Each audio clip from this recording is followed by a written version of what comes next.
Ramadan, the Americans imposed a siege on the Persian Gulf. That is a violation of the ceasefire. How can we negotiate with an entity that does not abide by its commitments? There's nothing to negotiate.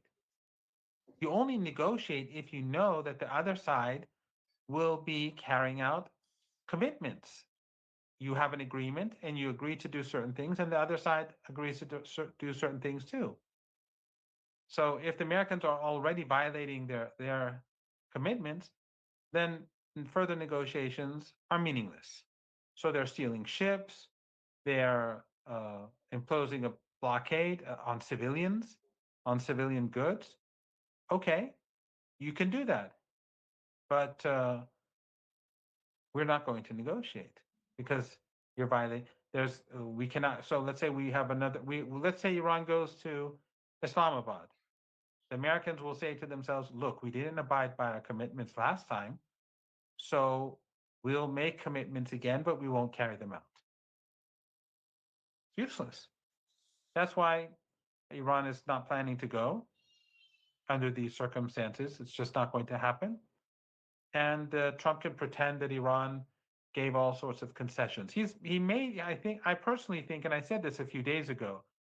Um, I think he's saying. I mean, he often says nonsense. Obviously, we know that. But I was saying that if it's not nonsense like usual, then I think what he was doing was he was trying to say to the public that Iran promised all these things, and then later on he'll say the Iranians broke their promises, even though the Iranians made no promises. The Iranians made no commitments. But he's just going to say it for his base.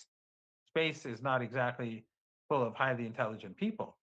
So, and they're, of course, not very humane people. Usually, you know, the people who still support him, we know what sort of people they are for the most part. But anyway, he's saying it for them so that when he carries out aggression, and he'll be able to tell them, well, they promised to do all these things, they didn't do it, so we're forced to attack them. That's basically what I think he was trying to do. So what he's saying today is all nonsense. There are no direct. The only time that there were direct negotiations between Iran and the United States was on the day when Dr. Ghalibaf was in Islamabad. Some people were saying you did carry out direct negotiations. No, before the negotiations in Islamabad, there were no direct negotiations. There were only messages back and forth, and we talked about that. After Islamabad, there have been no direct negotiations, only messages going back and forth, which has been happening for years. So the direct negotiations were on the day that I was in Islamabad myself. I wasn't part of the negotiations, but I was there. That is the only day where we had direct negotiations. Professor Marandi, from the experience Iranian had during the first round of negotiations, do you think that they don't see? It seems to me that Iran doesn't seem any sort of seriousness in the American part. And they're there just to make some sort of, even you see more things happening in Donald Trump's tweets or posts than what is happening on the part of the negotiators of the United States. What was the experience? What is the current assessment of the negotiators of the United States? Before the negotiations in Islamabad, Dr. Ghalibaf and Ayatollah Khamenei discussed the framework, and a framework was decided. When Dr. Ghalibaf went to Islamabad, excuse me, went to Islamabad, there was no need for him to call anyone in Tehran. He had authority to make decisions. However, Vance had no authority.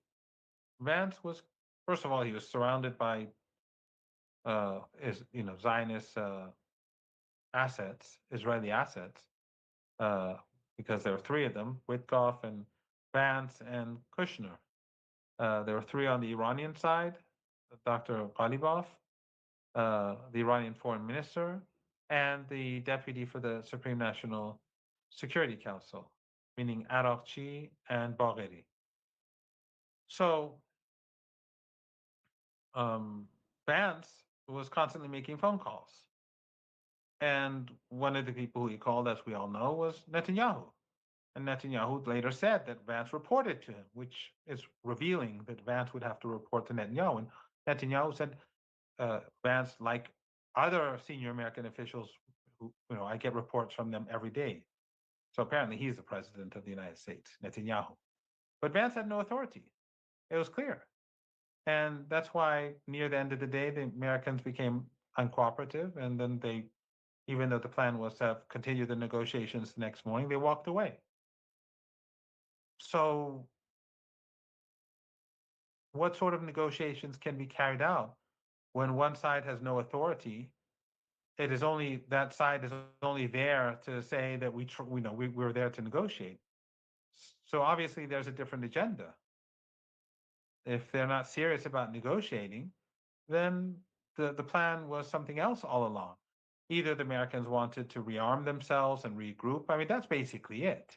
Or they wanted to see that if during time of after the fighting, that maybe at the negotiating table they could get things that the Iranians were unwilling to do uh, uh, during the time of war, which I think was, uh, foolish because it was clear that Iran didn't lose the war; they lost the war. So the Americans have rearmed, but the Iranians have rearmed, and the Iranians and the global crisis is like a ticking time bomb. So during these 2 weeks of ceasefire, the uh, the lack of oil and helium and LNG and petrochemicals and refined goods and so on has only increased across the world.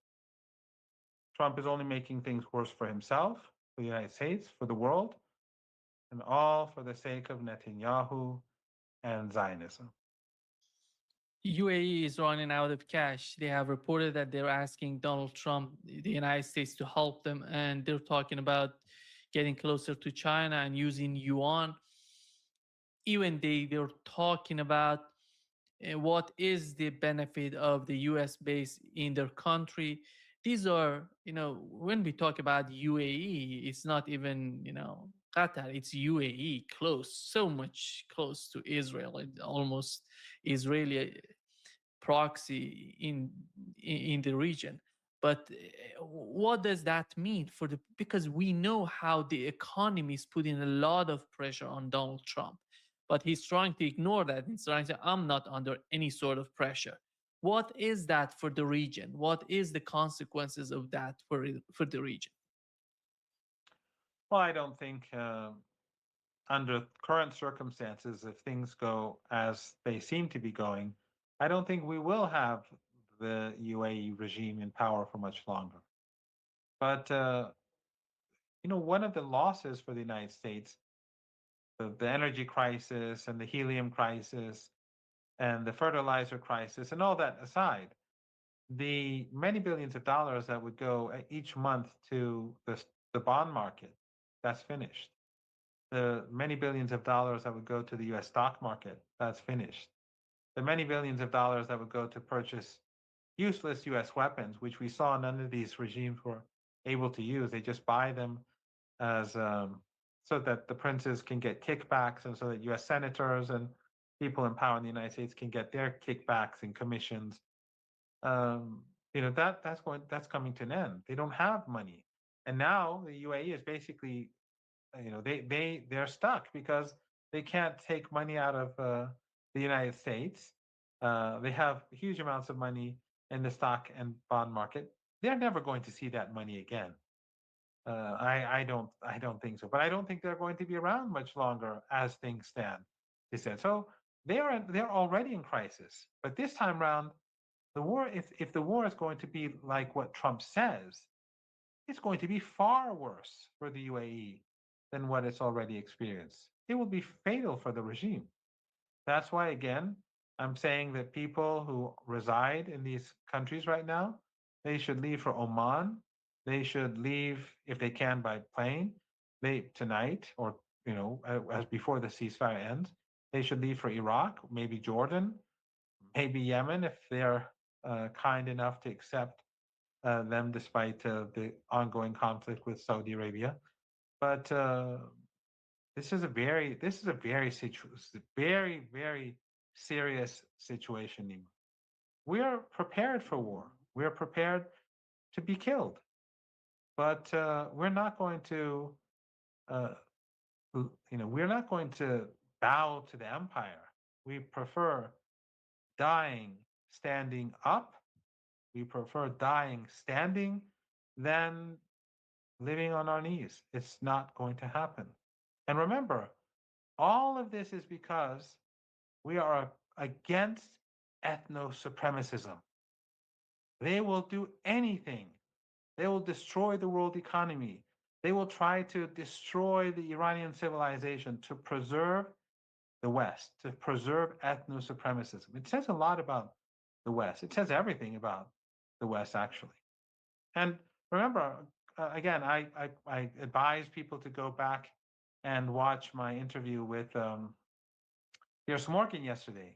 I asked him 3 times, do you consider a regime that is founded and based upon ethno supremacism to be legitimate or not? And he wouldn't answer. He wouldn't answer. And until the very end, he tried to, after he couldn't answer, he tried to attack me and insult me and attack Iran. And I kept reminding him that you're not answering the question. You won't answer the question. And that shows that in the West, they do not have freedom. And it shows who is in charge. And it shows who's the boss. And it shows basically what Joe Kent was saying, that the war is all about Zionism. They're the ones who have the power. The Epstein class is the one who has the power. And when people like Piers Morgan are too fearful to respond to such a question, it shows what the sort of hold they have over uh, society, over the countries in across the West.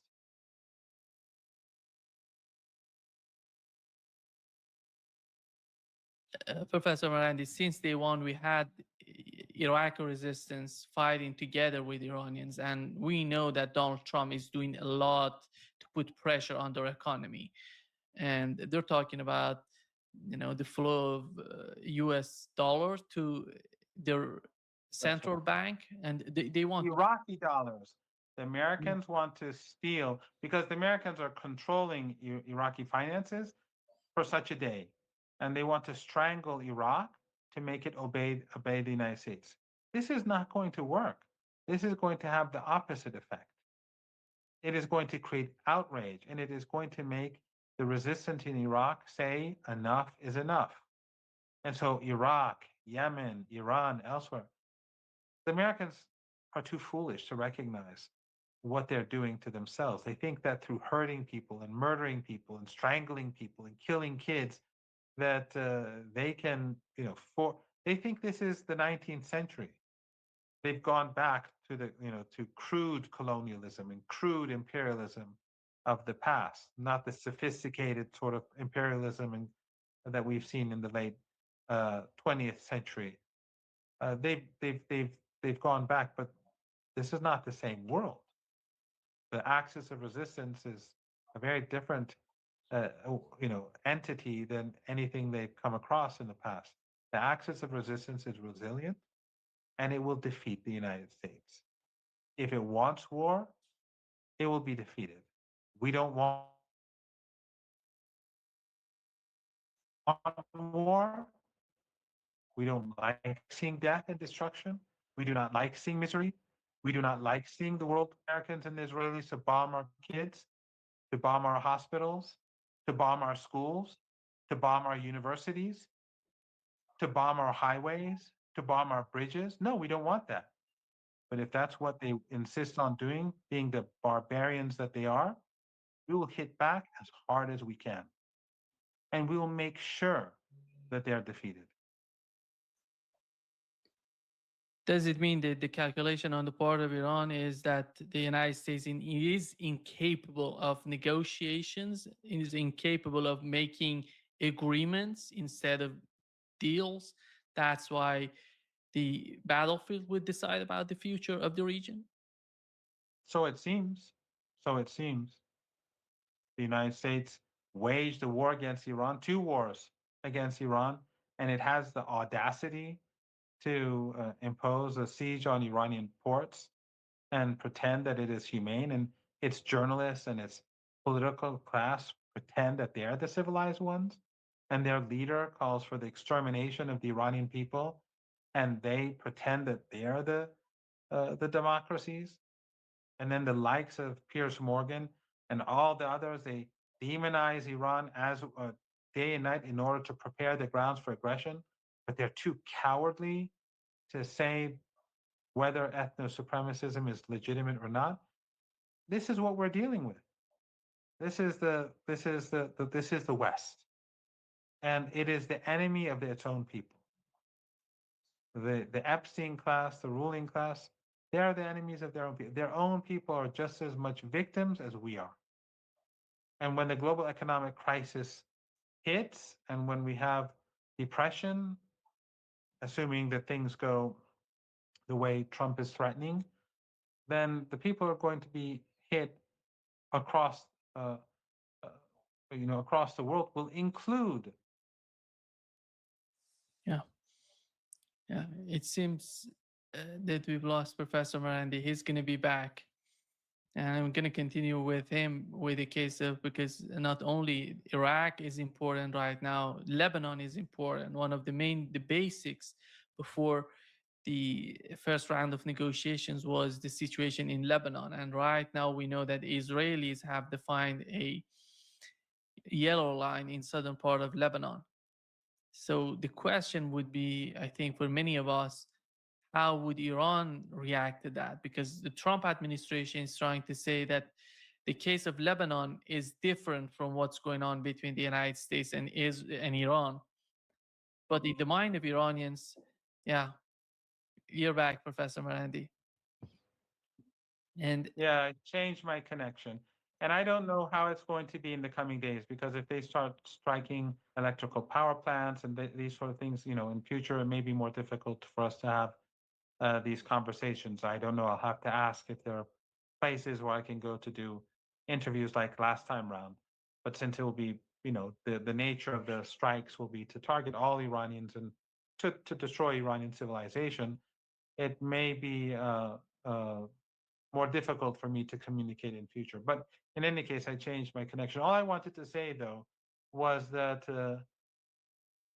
when the crisis hits, assuming that Trump does what he says he's going to do, and as he tries to exterminate us and the Iranian civilization, and his armed forces carry out crimes against humanity, um, the you know it, the this is going to this is going to cause a global economic catastrophe, and ordinary people in the West will suffer like everyone else, and they will know who was the cause of their suffering. It will be Zionism. It will be Netanyahu. It will be Trump. People across the global South will know that. The global majority will know that, and therefore Trump is shooting himself in the foot. Zionists are shooting themselves